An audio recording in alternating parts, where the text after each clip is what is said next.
Airline stocks across Asia came under heavy pressure on Monday as the escalating conflict triggered a sharp spike in oil prices.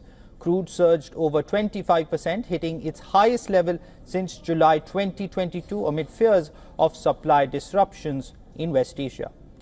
The surge in fuel costs immediately weighed on airline shares, with several major Asian carriers falling between 4 and more than 10%. Now in India, shares of Interglobe Aviation dropped around 7.5%, while SpiceJet fell more than 5%.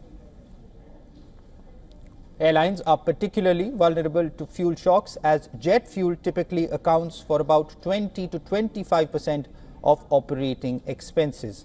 This makes rising oil prices a direct hit to profitability. The war has also severely disrupted global aviation networks. Since the conflict began on February 28th, more than 37,000 flights to and from the Gulf have been cancelled. Now, according to aviation data provider Cirium, large parts of regional airspace remain closed due to missile and drone threats.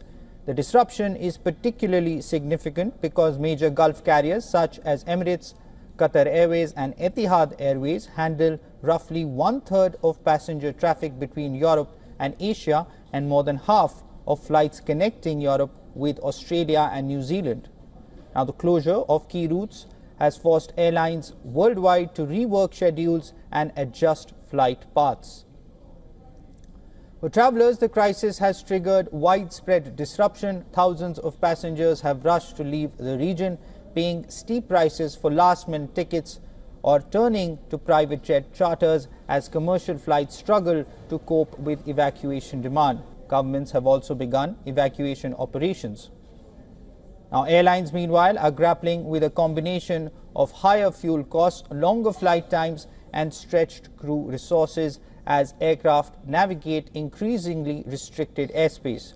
The growing list of global conflict zones has further narrowed available flight corridors, adding operational complexity and uncertainty for airlines already dealing with supply chain issues and fragile global travel demand.